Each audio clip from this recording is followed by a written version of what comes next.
Your last YouTube video had a great idea. It had good editing, good camera work, solid audio, and the viewers still left in the first 10 seconds anyhow. It's not because the content was bad, it's because the script didn't give them a reason to stay. So that's a hook problem. And if you're using Claude or another model to write the drafts of your scripts, which you really should be, there is a good chance that you're getting scripts with no hook strategy at all. A hook is a reason to keep watching. It's not a teaser, it's not a title card, it's a psychological commitment device that opens up a question or a tension in the viewer's mind, and it stays open until you choose to close it. I have been testing this for months across my scripts on 2 channels, and I'm going to give you the exact documents that I use for free that turn Claude or your other model into a hook strategist before it writes a single word of script. See, that was a social proof hook in action, and you just kept watching, which is the whole point. Each hook opens a specific question, each one has a close, and here's the part most people skip entirely. Most creators just use one hook. The videos that actually hold attention stack 2 or 3 of these. What really matters here is that each one opens and closes, because mismatched opens and closes are why most hooks just feel like bait and switch. And the order matters more than which hook you pick. There are 10 hooks worth knowing. The most powerful one, and you see the most on YouTube, is the fear hook. That names a threat that the viewer didn't see coming.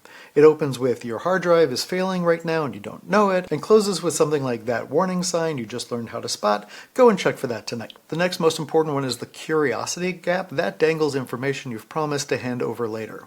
It opens with something like "there is one setting in Lightroom that cut my work time in half." And then it closes with something like "that's the whole trick." The contrarian, which is one of my favorite, attacks something that the audience has been told 100 times. It opens with something like "the MSG in Chinese food isn't really bad for you after all," and closes with "and that's why you should be using MSG in everything that you make." Then there's the stake hook that puts your own loss on the table so the viewer doesn't have to repeat that mistake themselves. It'll open with something like "I lost $400 booking this hotel the wrong way." And then it closes with something like "so don't believe online travel deals, call the hotel yourself." Next up is the promise hook, and that names a specific outcome the viewer will walk away with. It'll open with something like "by the end of this video, you'll find out how to start your own website that makes you $10,000 a month." And then it closes like "that's your 4-step solution, 60 minutes of work, and you've got a website that will make you a ton of money." The identity hook calls out a precise subtype of viewer so sharply that they feel like they're really being seen. If you're the kind of musician that writes and posts more than a dozen songs to Spotify every year, this is for you. And then it closes with something like "and that's how you make sure you get your music seen on Spotify." The social proof hook, which is one that I use all the time on my product review channel, shows how much work that you did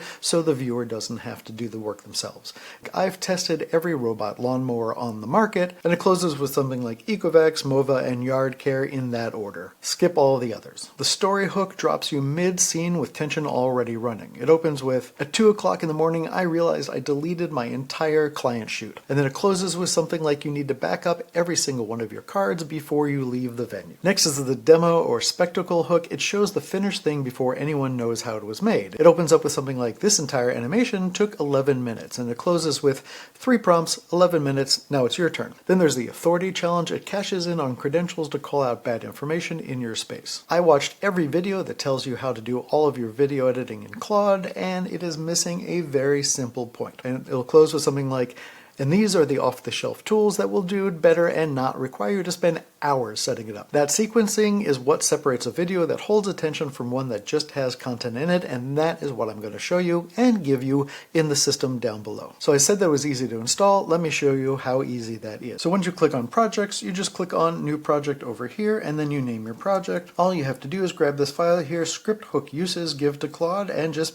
put it in Claude. And then because this is a new project, it's going to ask me what I want to do to set this up. So I'm going to say, I want it to run the first time setup. And then here's the prompts. What is your channel about? I'm going to say, then ask me who is my primary audience, what is the typical length of my videos, what's your goal after watching it, click the affiliate link, subscribe, and comment. It gives me the hooks that it thinks are best for the channel, but if you want to go with another hook, something you know would work better, you can also tell it when you give it the scripts. I have a project where I do all of my YouTube scripts, so it knows my voice over here, so I'm just going to come back to this project, and I'm going to say, give me a script on the Ecovacs A3000 LiDAR Pro with trimmer. That's a product that I'm reviewing right now. It gave me 3 hooks that it recommends, and it will write the script for me.